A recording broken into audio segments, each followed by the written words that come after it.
ডিকেকে এবার উচিত শিক্ষা দিল কম্পাস। পালিয়ে যেতে বাধ্য হলো ডিকে।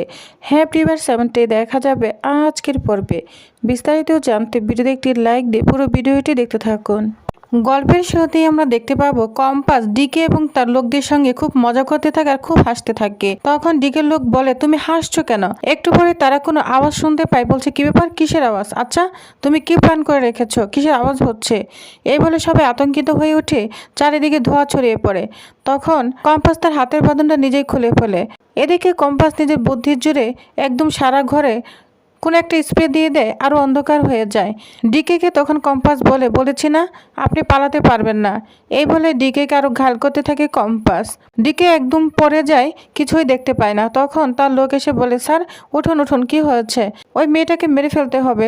তখন ডিকে বলতে থাকে, না না কখনোই মারবে না, ওর ফর্মুলাটা আমার যে কোনোভাবেই চাই। তখন পিছন দিক থেকে বলে ওঠে কম্পাস, হ্যাঁ কিসের জন্য দরকার? আমার বাবার ফর্মুলা আপনাদের কিসের জন্য দরকার? এটাই তো আমি বুঝতে পারছি না।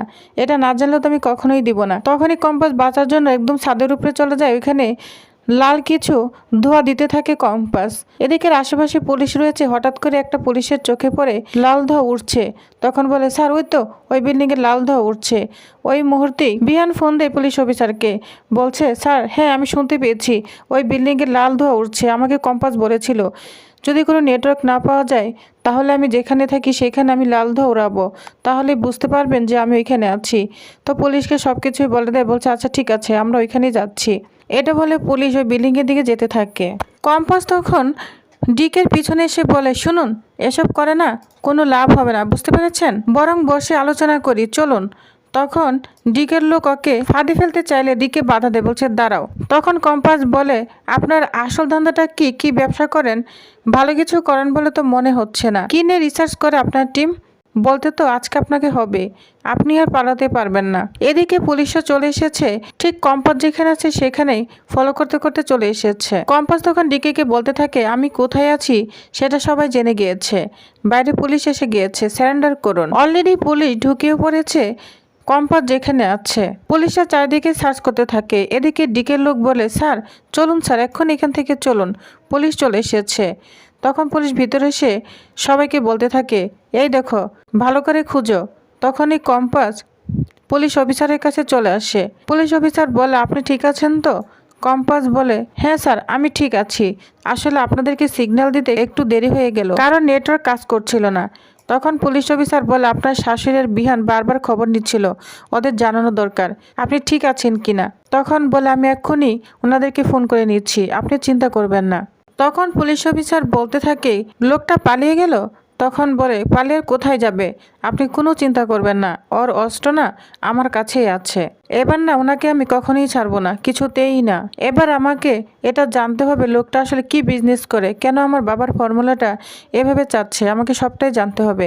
আরেকটা কথা, আগামী 7 দিনের মধ্যে অভিজিৎ ভৌমিক আর কম্পাস ভৌমিকের নামে ওই ফর্মুলা আমি নিজের কবজায় নিব। ওই ফর্মুলা শত্রুদের হাতে আমি কিছুতেই পড়তে দিব না, কিছুতেই না।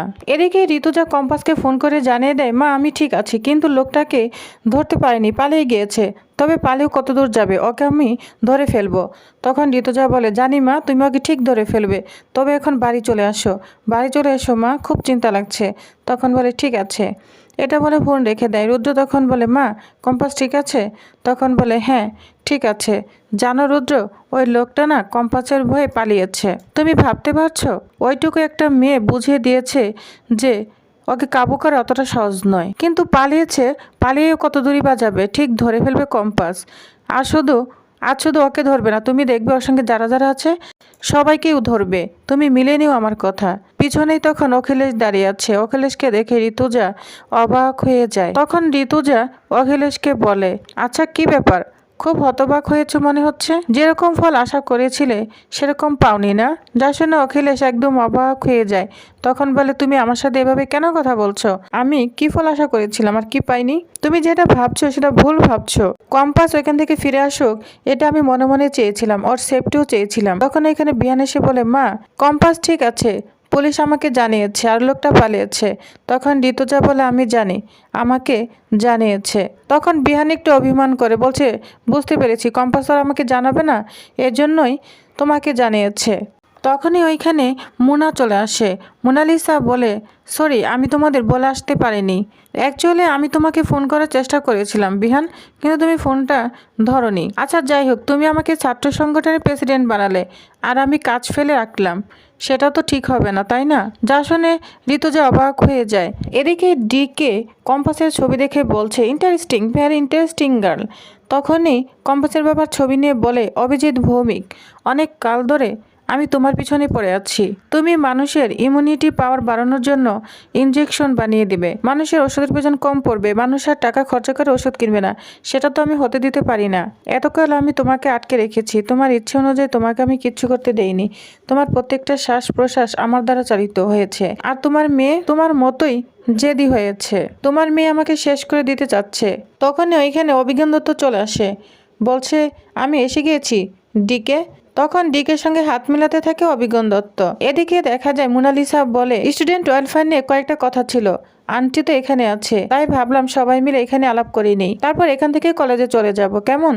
ঋতুজা তখন বলে, 1 মিনিট, তোমাকে কলেজের সংগঠনের দায়িত্ব কে দিয়েছে? বিহান দিয়েছে, তাই না? আচ্ছা বিহান, তুই ওকে কখন দায়িত্ব দিলি? তখন বিহান বলে, হ্যাঁ মা, দিয়েছিলাম, তাই ওকে বলেছি ঠিকমতো কাজগুলো করতে। ঋতুজা বলে, আমি বুঝতে পেরেছি ও তোমাকে কখন দায়িত্বটা দিয়েছে। কম্পাসের সঙ্গে রাগ করে দিয়েছে, কারণ ও যখন কম্পাসের সাথে রাগ করে তখন ওই দায়িত্বগুলো তোমাকে দেয়, বুঝতে পেরেছো? কম্পাসকে জেলাস ফিল করানোর জন্য। এটা তুমি কেন বুঝতে পারছো না? এসব ব্যাপারকে তুমি কখনই আর সিরিয়াস নিবে না, বুঝতে পেরেছো? তোমাকে কাজগুলো করতে হবে না, কম্পাসই ওই দায়িত্বগুলো নিবে। কম্পাসই ছিল ওই কলেজ সংগঠনের প্রেসিডেন্ট এবং ও থাকবে, বুঝতে পেরেছো? তুমি সবাইকে জিজ্ঞাসা করে নাও। বিহান তখন বলে, মা, কম্পাস কিন্তু এখনও বের ব্যাপারটা প্রমাণ করতে পারেনি ও নির্দোষ ছিল। তখনই ওইখানে কম্পাস চলে আসে। কম্পাসকে দেখে ঋতুজা অনেক খুশি হয়ে যায়, তাকে বুকে জড়িয়ে ধরে বলছে, মা তুই ঠিক আছিস? তখন কম্পাস বলে, দেখো না মা, আমি ঠিক আছি। জানো তো, ওই লোকটার চোখে একদম কথা বলে এসেছি, ওর চেহারার সমস্ত কথা আমার মাথার মধ্যে গেঁথে গিয়েছে। ওকে আমি কখনোই ভুলবো না, ওকে আমি বুঝিয়ে দিয়ে এসেছি মা, এত সহজে আমি ওকে ছাড়বো না, সবটা জানতে হবে আমায়, সবটা। ও কে, কোথা থেকে এসেছে, কিভাবে এসেছে, ওর ব্যবসা কী নিয়ে, এবং আমার বাবার ফর্মুলাটা কেন ও চায়, বারবার কেন চাচ্ছে, এসব কিছু আমাকে জানতেই হবে। বিহান তখন রাগান্বিত হয়ে যায়, বলছে, এই শোনো, তোমার না আর এই ঝামেলা জড়ালে চলবে না, তুমি ছুটে এসেছো, পালিয়ে এসেছো, এটা অনেক হয়েছে। আচ্ছা তোমার বাবা আর তোমার ফর্মুলাটা ওদের যখন এত জোরে হয়ে পড়েছে আর তুমিও দিতে চাচ্ছ না, তাহলে এটা তুমি একদম পেটে নিলেই তো পারো। তখন বলে, হ্যাঁ আপনি ঠিক বলেছেন, এবারে জিনিসটাকে আমাদের পেটানোর সময় হয়ে গিয়েছে, শত্রুদের হাতে এটা আমি আর কিছুতেই দিব না। এদিকে দেখা যায় ডিকে অভিজ্ঞান দত্তকে বলছে, ওই মেয়েটার প্রতি বেশি করে নজর রাখতে হবে, বিগ পয়েন্টসগুলো আপনাদের ধরতে হবে, যে কে ওর কাছে বেশি প্রিয়, শ্বশুরবাড়ি আত্মস্বজন হোক, সে মার বাড়ি আত্মস্বজন হোক, ওদের সবাইকে ধরে নে উচিত শিক্ষা দিতে হবে, আর ওর কাছ থেকে ফর্মুলাটা যেভাবেই হোক নিতে হবে।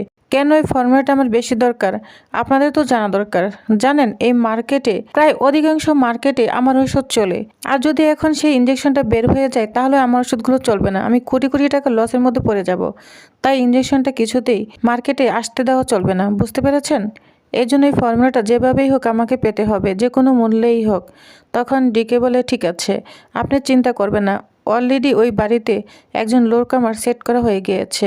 এদিকে কম্পাস তার নিজের ঘরে সেই ডিকেকে নিয়েই গবেষণা করছে, আসলে কোথায় থাকে ওর সম্পর্কে অনেক তথ্য জানার চেষ্টা করছে। তখনই ঋতুজা এসে বলে, কম্পাস, তোর মার না অনেক অসুস্থ, জ্বর এসেছে, অনেক ভুলভাল বকছে, তাড়াতাড়ি চল, আমাদের ওই বাড়িতে যেতে হবে। তখন কম্পাস তো অস্থির হয়ে যায় তার মায়ের জন্য।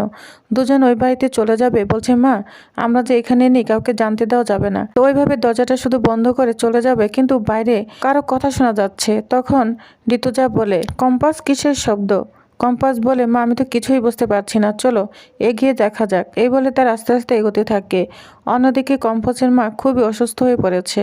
তো প্রিভিয়াস তাহলে নেক্সট আপডেটে আরও কী কী আকর্ষণীয় থাকছে তো জানতে অবশ্য আমার সাথেই থাকুন। ধন্যবাদ।